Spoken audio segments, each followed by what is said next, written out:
கேபியின் சகாப்தம். கேபியினுடைய தைரியத்தை பார்த்து எனக்கு எப்பவுமே ரொம்ப வியப்பாக இருக்கும். தண்ணீர் தண்ணீர் படத்தில் இறுதி காட்சியில் ஒரு குடம் தண்ணீருக்காக பல கிலோமீட்டர்கள் ஓடுகின்ற சரிதாவை காட்டிவிட்டு, ஆனால் இதுவோ காவிரி தென்பெண்ணை பாலாறு தமிழ் கண்டதோர் வையை பொருணை நதி என்று மேவிய ஆறு பலவோட திருமேனி செழித்த தமிழ்நாடு அப்படின்னு காடு போடும்போது, இன்னைக்கு காவிரியும் இல்லாமல் தென்பெண்ணையும் இல்லாமல் பாலாறும் இல்லாமல் வறண்டு கிடக்கிற தமிழ்நாட்டின் நிலையை நினைத்து யார் கண்ணீர் விடாமல் இருக்க முடியும்? அந்த அச்சமற்ற அவருடைய அந்த சகாப்தத்தினுடைய அடுத்த மைல்கல் தான் அச்சமில்லை அச்சமில்லை படம்.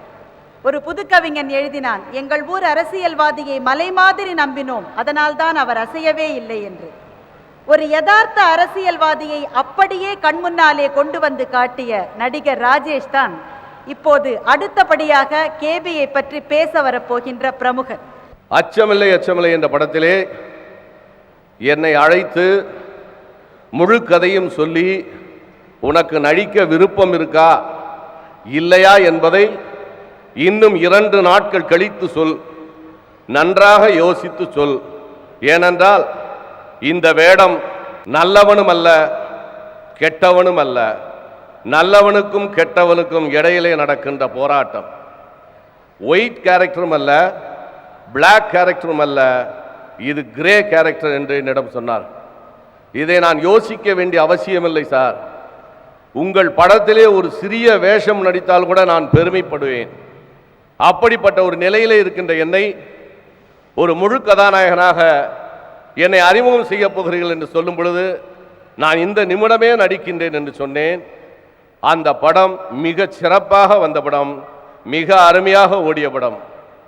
அந்த நேரத்திலே என்னை ஒரு அரசியல்வாதி உட்லண்ட்ஸ் ஹோட்டலிலே என்னை பார்த்து, ராஜேஷ் உன்னை பார்க்கும் பொழுது எனக்கு பயமாக இருக்கிறது என்று சொன்னார். நான் என்ன சார் செய்தேன் என்று சொன்னேன். உன்னை சொல்லலையா, அச்சமில்லை அச்சமில்லை என்ற படத்திலே அந்த உலகநாதன் என்ற கதாபாத்திரம் எங்களையெல்லாம் கேலி செய்வதாகவும் எங்களுடைய குறைகளை சுட்டி காட்டுவதாகவும் நீ நடித்திருக்கின்றாய். கேபி அவர்களுடைய இயக்கத்தை தான் நான் குறிப்பிடுகிறேன் என்று சொன்னார். அந்த அளவிற்கு ஒரு பெரிய பாதிப்பை ஏற்படுத்திய படம் தண்ணீர் தண்ணீர், அச்சமில்லை அச்சமில்லை போன்ற படங்கள். Encyclopedia of Indian cinema, Oxford University Press ஒரு புத்தகம் வெளியிட்டிருக்கிறார்கள். அந்த புத்தகத்திலே இந்த 3 படங்கள் இடம்பெற்றிருக்கின்றன. அச்சமில்லை அச்சமில்லை, தண்ணீர் தண்ணீர் அவர்கள். அந்த அளவிற்கு ஒரு பெரிய ஒப்பற்ற இயக்குனர்.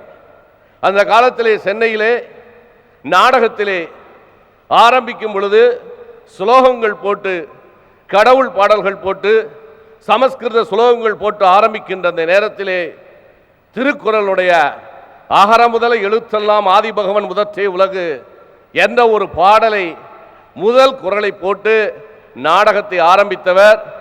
இன்று திரைப்படத்திலே 100 படங்களிலும் அவருடைய அந்த திருக்குறள் அகர முதல எழுத்தெல்லாம் என்பது அவருடைய சொந்த படத்திலும் சரி, டிவியிலே பார்த்தாலும் சரி, எதிலையும் அவருடைய அந்த திருக்குறள் வந்து கொண்டிருக்கிறது. அந்த அளவிற்கு ஒரு தமிழ் பற்று உடையவர். எத்தனையோ கோடிகள் சம்பாதித்து, எத்தனையோ புதுமுகங்களை அறிமுகம் செய்து ஒரு பெரிய பெயர் எடுக்க வேண்டும் என்பதை விட, மக்களுக்கு நான் என்ன செய்தேன், மக்களுக்கு என்னால் முடிந்ததை என்ன செய்தேன் என்றுதான் ஒரு கலைஞன் நினைக்க வேண்டும். அவன்தான் பாராட்டு பெறுவான். ஏதாவது ஒன்றை மக்களுக்கு சொல்ல வேண்டும். இளமையிலே காந்திக்கும் வினோபாவை போன்ற கருத்துக்களை சொன்னவர். 60க்கு மேலே இளைஞர்களுக்காக படம் எடுத்தவர். வானமே இல்லை என்ற படத்திலே என்னை ஒரு சரியான பாத்திரத்திலே அறிமுகம் செய்தவர். அச்சமில்லை அச்சமில்லை படத்தின் மூலம் என்னை ஒரு நல்ல பெயரை வாங்க வைத்தவர். அப்படிப்பட்ட இயக்குனருடைய இந்த விழாவிலே என்னை கலந்து கொள்ள செய்வது, அந்த பாராட்டி பேசிய வாய்ப்பளித்த ராஜிடி அவர்களுக்கும் மத்திய ரோட்டரி கிளப் அவர்களுக்கும் மற்றுமுள்ளவர்களுக்கும் நன்றியை கூறி விடைபெறுகிறேன். நன்றி, வணக்கம். தற்கொலை எண்ணத்திலே இருந்த ஒரு மனிதர் புன்னகை படத்தை பார்த்துட்டு தன்னுடைய எண்ணத்தை மாற்றிக்கொண்டதாக கேபிக்கு கடிதம் எழுதியதாக அவர் ஒரு பத்திரிகை பேட்டியிலே சொல்லி இருந்தார். அவரை பற்றி திரு SP முத்துராமன், அவருடைய உடையும் வெள்ளை, உள்ளமும் வெள்ளை. உங்கள் சார்பில் எஸ்பி முத்துராமன் அவர்களை அழைக்கின்றேன். கவிதாலயா நிறுவனத்தை அவர் துவக்கிய போது நெற்றிக்கண் படத்தை சூப்பர் ஸ்டார் அவர்களை வைத்து இயக்குவதற்கு எனக்கு வாய்ப்பளித்தார்கள் என்பதை இந்த மன்றத்தில் நான் மகிழ்ச்சியோடும் நன்றியோடும் தெரிவித்துக் கொள்கிறேன். பாலச்சந்தர் சார் சொன்னது என்ன தெரியுமா? முத்துராமா, ரஜினிக்கு ஸ்டைல் தான் வரும், இப்படி முடியை தூக்கி விடுவார், சிகரெட்டு தூக்கி போடுவார், கண்ணாடியை மாட்டுவார்னு சொல்லிக்கிட்டு இருக்காங்க மக்கள். அவரை சிறந்த நடிகர்னு ப்ரூவ் பண்ணுறதுக்காக நான் நெற்றிக்கண் படம் எடுக்கிறேன், அதை நிரூபித்து காட்டுன்னு சொன்னார். அந்த ரஜினிகாந்த் அவர்கள் நெற்றிக்கண் படத்தில் அப்பாவும் மகனுமா நடித்து அந்த பெயரை வாங்கி கொடுத்தார்கள் என்பதை இந்த மன்றத்தில் நான் தெரிவித்துக் கொள்ள ஆசைப்படுகிறேன். அடுத்து ஸ்ரீ ராகவேந்திரா, அந்த படம் பண்ணுறதுக்கு நான் பயந்தேன். ரஜினிகிட்டே சொன்னேன், ரஜினி எப்படி இருக்குமோ எனக்கு பயமாக இருக்குன்னு சொன்னேன். அதெல்லாம் எனக்கு தெரியாது, என்னுடைய 100வது படம் கவிதாலயாவில் எடுக்கணும் அப்படின்னு பாலச்சந்திர சார்கிட்ட போய் சொன்னார். நான் சென்டிமெண்ட்டாக ஃபீல் பண்ணுறேன், கவிதாலயாவில் நான் ஸ்ரீ ராகவேந்திரா நடிக்கணும்னு சொல்லிட்டு போயிட்டார். பாலச்சந்திர சாரை பற்றி தெரியல, வெட்டு 1 துண்டு 2. என்னை கூப்பிட்டு கேட்டார், என்ன முத்துராமண்ணா? இல்லை சார், அது எனக்கு கொஞ்சம் பயமாக இருக்குன்னு சொன்னேன். ஒன்றும் பயப்படாத, நாம் ரஜினியினுடைய சென்டிமெண்ட்டுக்கு மரியாதை கொடுக்கணும். அவன் ராகவேந்திரா கவிதாலயாவில் நடிக்கணும்னு சொல்கிறது நமக்கு கிடைச்சிருக்கிற பெருமை. ஆகவே ராகவேந்திரா நடிக்கிற படத்தை நீ இயக்குன்னு சொல்லி அந்த பொறுப்பை என்கிட்ட ஒப்படைச்சாங்க. நாங்கள் மந்திராலயம் போய் விரதம் இருந்து அந்த ஸ்ரீ ராகவேந்திரா படத்தை எடுத்தோம். ரஜினிகாந்த் அவர்கள் ஸ்ரீ ராகவேந்திராகவே வாழ்ந்தார்கள் என்பதை நான் இங்கே மகிழ்ச்சியோடு சொல்லிக்கொள்ள ஆசைப்படுறேன். அப்போ பாலச்சந்தர் சார் சொன்னார், முத்துராமா, இந்த ராகவேந்திரா படத்தில் லட்டலாமம் பார்க்காத, ராகவேந்திரா படம் கவிதாலயாவில் இருக்கிறது என்பதே நமக்கு பெருமை, எனக்கு பெருமை என்று பெருமையோடு சொன்னவர் பாலச்சந்தர் சார் என்பதை நான் இங்கே மாமன்றத்தில் மகிழ்ச்சியோடு சொல்லிக்கொள்ள ஆசைப்படுகிறேன். அது மட்டுமல்ல, பாலச்சந்தர் சார் அவர்களை இங்கே இயக்குனர் என்று சொன்னார்கள். அவர் இயக்குனர் மட்டுமல்ல, சிறந்த தயாரிப்பாளர்.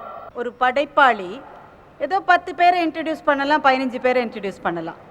61 நடிகர்களையும் அதை தவிர இன்ன பிற படைப்பாளிகளையும் அறிமுகப்படுத்தி ஒரு உண்மையான வெற்றியாளனுடைய சாதனை தனக்கு பின்னாலே வருகிற தலைமுறையை பார்த்து கொள்வது என்பதை மெய்ப்பித்திருக்கிறார் கேபி. வெற்றி வேண்டுமா போட்டு பாரடா எதிர்நீச்சல், இதுதான் கேபியினுடைய தாரக மந்திரம், அவர் வெற்றியின் ரகசியம். அடுத்ததாக அவரை பாராட்டி பேசுவதற்கு வருகின்றார் ஏவிஎம் சரவணன் ஐயா அவர்கள்.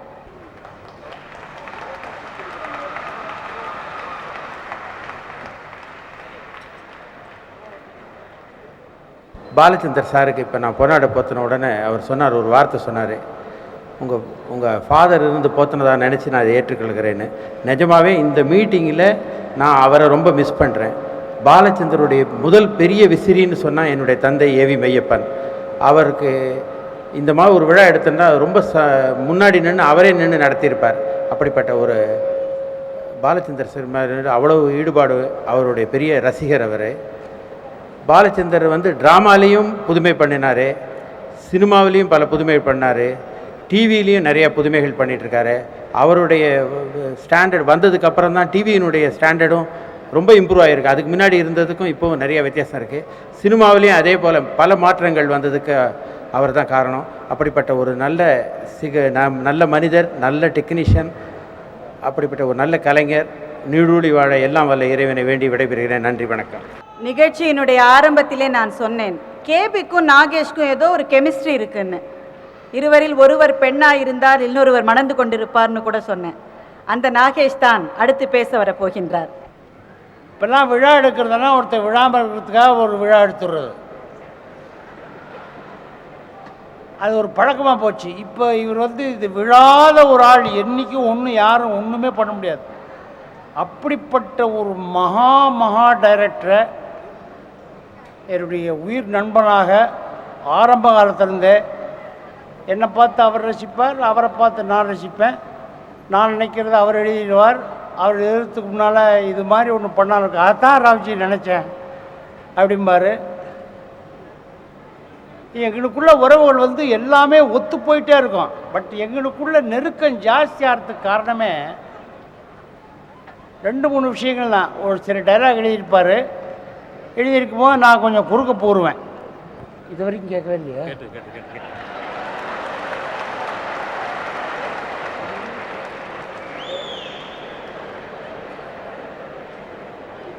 இதில் வந்து எதிர்நீச்சலில் வந்து அந்த கிணத்து மேட்டில் உட்காந்துக்கிட்டு பார்வை பார்த்து நான் ஒரு சாதாரண மரக்கட்டை அப்படின்னோடனே நீ எப்படி உன்னை மரக்கட்டைன்னு சொல்லிக்கிற, எனக்கு பைத்தியம் இல்லைன்னு நிரூபிச்சதே நீ தானே அப்படிம்பா. உடனே நான் சொல்லுவேன், ஒரு மரக்கட்டையை பிடிச்சி கரையேறணுங்கிற காரணத்தினால மரக்கட்டையவே தெய்வமாக வச்சு பூஜிக்க முடியுமா, இல்லை வாழ்நாள் பூரா வச்சு கொண்டாட முடியுமா, என்னை மறந்துருப்பாருமே. இந்த டைலாக் ரிஹர்சல் பார்க்கும்போது கேபி சார் அப்படி வந்தாப்புல, ரைட்டு ஓகே ஓகே அப்படின்னு. என்ன என்ன ராவ், என்ன ராவ்ஜி, என்ன இல்லை நல்லா இருக்கு, நல்லா இருக்குன்னா சொல்லி தொலையேன். சொல்கிறத பற்றி ஒன்றும் இல்லை, மரக்கட்டையை பிடிச்சி கரையேறணுங்கிற காரணத்தினால மரக்கட்டையவே தெய்வமாக வச்சு பூஜிக்க முடியுமா, இல்லை வாழ்நாள் பூரா வச்சு கொண்டாட முடியுமா அப்படிங்கிற மாது நான் சொல்லணும் அப்படின்னு. சொல்லப்பா, எவ்வளோ கஷ்டப்பட்டு எழுதியிருக்க, சொல்லி தொலையேன் அப்படின்னு. இல்லை, நான் மாடிப்படி கீழே இருக்கிறவன், என்னுடைய பரீட்சை கூட போக முடியாத சூழ்நிலை, புத்தகத்தெல்லாம் திருடிடுறாங்க, நான் பாஸ்பார் வாங்கினதே கஷ்டமான சூழ்நிலையில் வீட்டு வேலையே செஞ்சிட்ருக்கிறேன். இதில் வந்து இவ்வளோ பெரிய விஷயத்தை நான் சொல்ல முடியுமாங்கிறது ஜனங்க ஒத்துக்குவாங்களா, இல்லை கொஞ்சம் எளிமையாக ஏதாவது சொல்லாமல். இப்போ என்ன பண்ணுங்கிற நீ அப்படின்னு.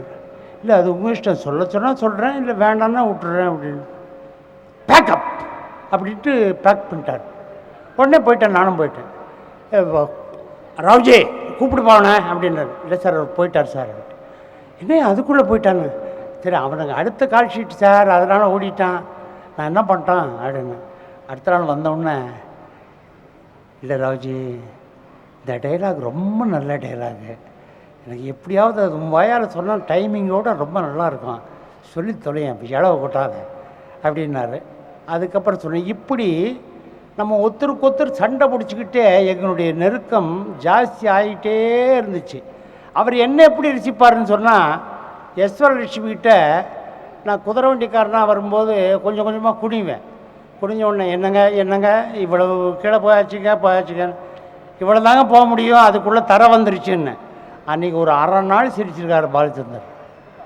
ஆகையினால் அவர் என்னை ரசிப்பதும் நான் அவரை ரசிப்பதும் ஒரு பக்கம் இருக்க, நடுவில் கமலஹாசன் அவர்கள் ஒரு நாள் வந்து சொன்னார், என்னங்க நீங்கள் என்னண்ணா எதுக்கெடுத்தாலும் கேபி வந்து உங்களையே சொல்லிட்டு இருக்காரு, ராவ்ஜிக்கிட்ட கொடுத்தா அவன் பாட்டுக்கு பிரமாதமாக பண்ணிடுவான், நீ என்னப்பா நீ அப்படி இப்படின்னு சொல்கிறத பார்க்கும்போது எனக்கு கோபம் வரும், வேகம் வரும், அப்படியே நேராக போகும்போது நேராக ஒரு நெருப்பு குச்சி கொளுத்தி உன் வீட்டு மேலே போட்டுடலாமா அப்படின்லாம் தோணும் எனக்கு. அப்படி ஒரு இது பாரு. ஆனால் ஒன்று அவன் ஆக்ஷன்லாம் பார்க்கும்போது பார்த்தாக்க அவர் பேசுகிற மாதிரி இருக்குது, அவர் பேசும்போது பார்த்தா இன்னும் பார்க்குற மாதிரி இருக்குது அப்படின்னாரு.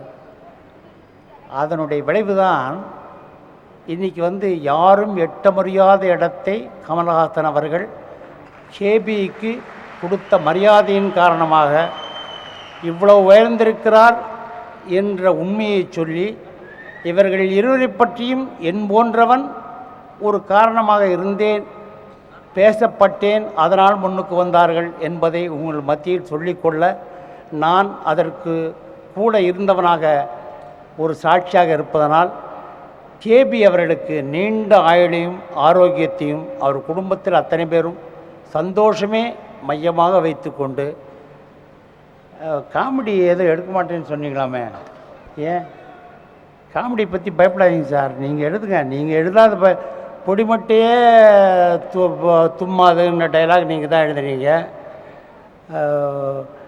இது சொல்லும்போது அடிக்கிற காற்றை நிற்கிற மரத்தை சாய்க்குமே தவிர சாஞ்ச மரத்தை என்றைக்குமே நிற்க வச்சதில்லைங்கிற பெரிய பெரிய விஷயங்கள்லாம் சொன்ன மகா மேதை நீங்கள் பார்த்து கொடுக்காத கேப்ஷன் என்ன இருக்குது?